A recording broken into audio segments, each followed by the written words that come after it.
sosok seseorang yang mempercayai dan mempunyai ilmu kekebalan. Gak bisa dilukai orang ini. Tidak bisa dilukai. Dan sosok ini saya mencium melakukan ritual-ritual khusus dalam ilmu kekebalannya.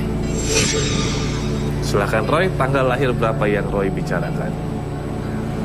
Saya memilih angka kelahiran nomor 7.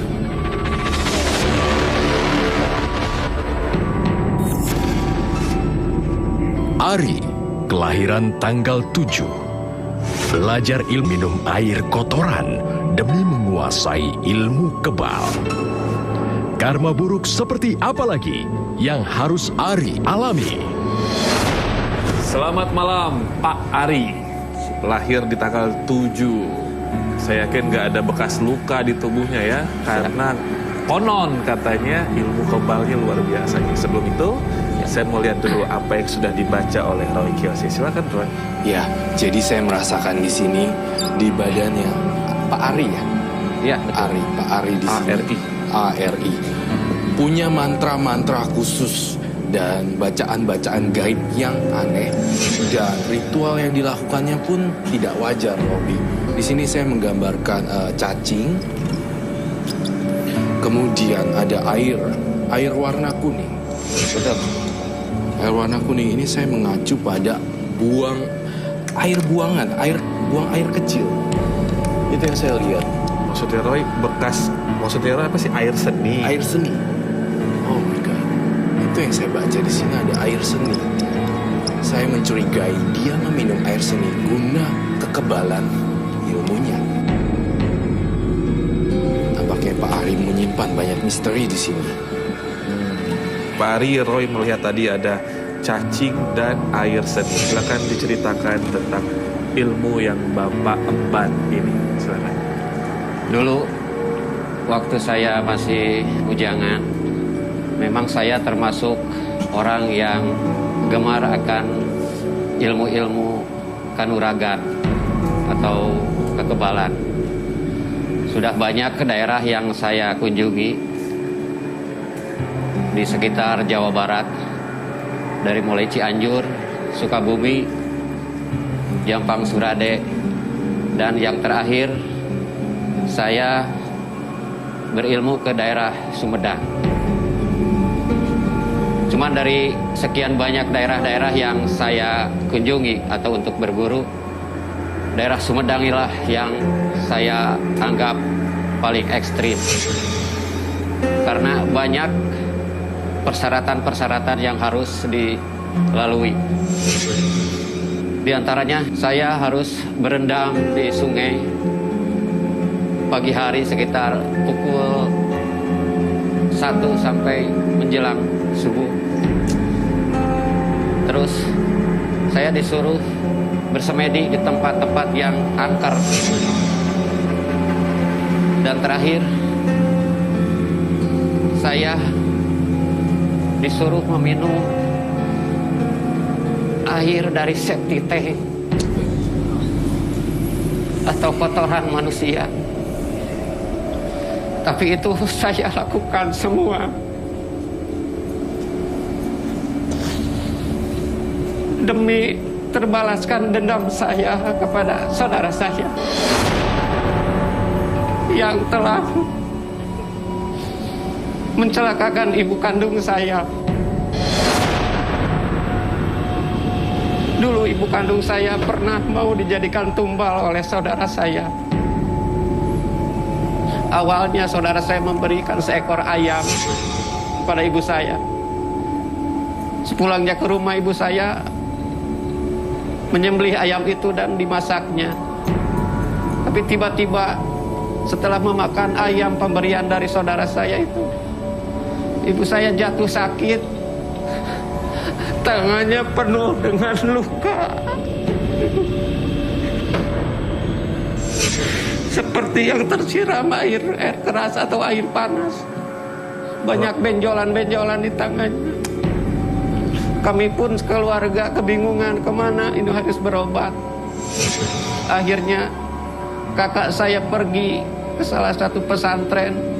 Kebetulan di situ ada seorang ulama yang datang ke rumah dan menyuruh kami semua untuk segera mengambil air wudhu, untuk berjamaah sholat tolak bala dan membacakan zikir-zikir demi keselamatan ibu saya. Dan dari itu saya pun merasa kaget. Setelah beberapa hari saya lakukan zikir bersama, dan akhirnya alhamdulillah ibu saya bisa diselamatkan. Tapi dendam saya terus membara. Akhirnya saya sampai melakukan spiritual sampai ke Sumedang dan daerah-daerah lainnya. Walaupun saya harus meminum air septic tank atau kotoran manusia. Setelah saya melakukan semua, sang guru pun memanggil saya dan meminta mengulurkan tangan saya. Lalu sang guru mengambil sebilah golok yang sangat tajam sekali, dan tangan saya dibacoknya bertubi-tubi, tapi tidak ada bekas sedikit pun. Sang guru pun berkata, kamu jangan takut karena air yang diminum kamu itu adalah air kanuragan. Tapi saya melakukan ini semua bukan untuk kesombongan, semata-mata untuk menjaga diri agar hal-hal seperti yang diterima oleh ibu saya tidak terjadi kepada saudara-saudara saya.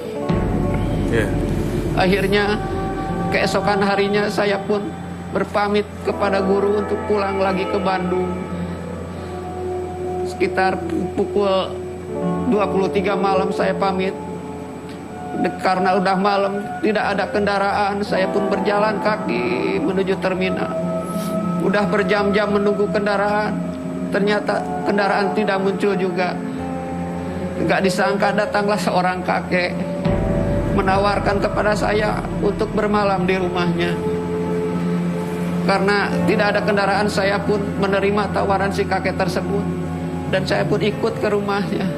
Dan di situ saya terkejut juga, karena setelah saya masuk ke rumah si kakek tersebut, ternyata di dalamnya seperti keraton. Seperti keraton, tapi penghuni rumahnya itu terdiam semua, gak ada yang bisa bicara satupun kecuali si kakek tersebut.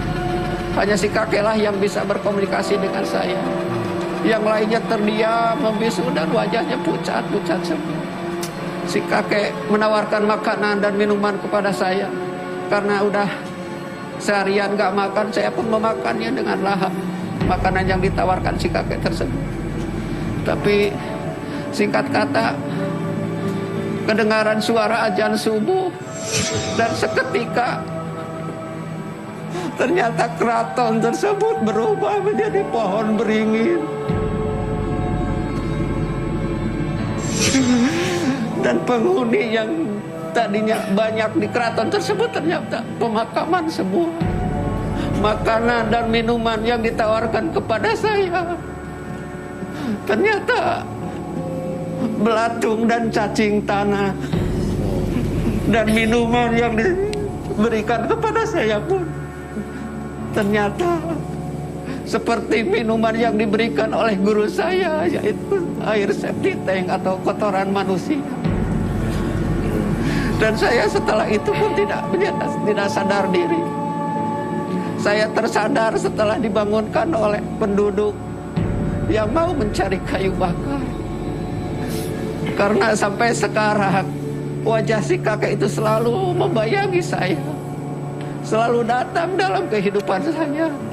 Pada kesempatan ini saya mohon kepada Bapak Roy untuk menghabiskan atau membuang aura-aura negatif atau hodam-hodam yang apabila sekarang masih ada di tubuh saya.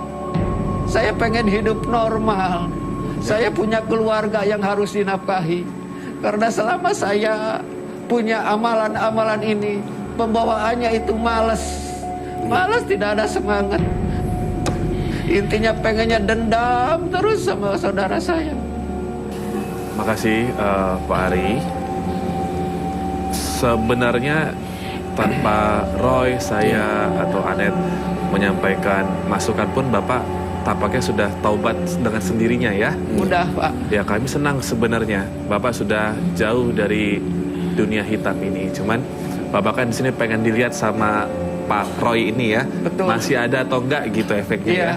Oke, sebelum kita membahas masalah tentang ibu, saudara, dan juga karma baik buruknya, sekarang saya pengen nanya sama Roy dulu. Roy, Iya. ini tampaknya kan dititipkan nih sama sang guru ilmu hitam ya Roy jatuhnya ya. Ilmu hitam. Yang Roy lihat, jadi efeknya masih ada nggak sampai sekarang? Sebenarnya saya melihat masih ada efeknya, tetapi sudah mulai berkurang powerfulnya di sini, Robi. Dan juga ini diakibatkan juga karena saya melihat dendam. Akumulasi dari dendam-dendam ini membuat badannya menjadi kebal. Waktu itu Bapak sampai ke Sumedang ini, maharnya berapa untuk dapetin ilmu ini? Nggak ada mahar Pak. Ya, cerita Bapak pun tidak disangsikan oleh Roy. Roy pun mengiyakan. Sebenarnya yang betul Roy ya. Betul. Jadi Bapak ini nggak mengada-ada kok. Ya, Roy melihatnya. Jadi Bapak tenang. Nah, sekarang kita satu persatu dulu masalah saudara ini. Ini kejadiannya Bapak umur berapa waktu itu ketika Ibu kena tragedi ini? Kurang lebih saya berumur 16 tahunan. Masih muda. Iya. Pantesan dendamnya masih Iya. remaja sekali ya Roy. Betul sekali, Robi. Maksudnya Sangat kepancing panjang. begitu. Panjang sampai sekarang. Sekarang Bapak umurnya adalah Sekarang saya udah 47-an. 47. Waktu itu 16. Wow. Selama 30 tahunan sampai detik ini masih ada dendamnya ya Pak? Karena saya udah bertobat Pak. Sekarang dendamnya udah mulai berkurang. Kalau dulu Bapak melihatnya saudara ini saudara jauh atau saudara dekat ya? Saudara dekat dari ibu. Oke, saya tanya sama Roy. Iya, Roy sembari Roy. mungkin ingin menggambar. Kalau Roy bisa melihat motif dari saudaranya mencelakai keluarga Pak Ari apa waktu itu Roy? Mencelakainya saya melihat di sini memang motif iri hati juga. Iri. Iya.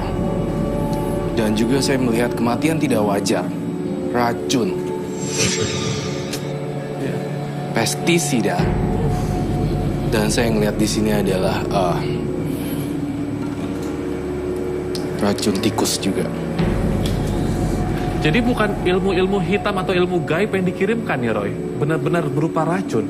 Berarti ini pembunuhan dong ya? Betul sekali, Robi. Wah. Di sini ada pembunuhan secara tidak langsung ya saya Ya. lihat. Saya melihat ada racun pestisida, racun tikus, dan kemudian dicampur dalam makanannya juga. Yang saya lihat. Dan saya membuka tabir kebenaran di sini bahwa saya melihat adanya dendam. Dendam bercampur dengan penasaran, lalu berguru pada banyak tempat. Apa ini? Apakah cuma dendam? Saya merasa bahwa dia berguru karena rasa ingin tahu yang mendalam. Dan saya merasa juga di sini adanya beberapa benda-benda yang saya lihat ini adalah benda gaib dan benda misterius. Tetapi bagi dia adalah hal yang wajar. Dan biarlah menjadi privasinya beliau Ya. yang saya cium di sini.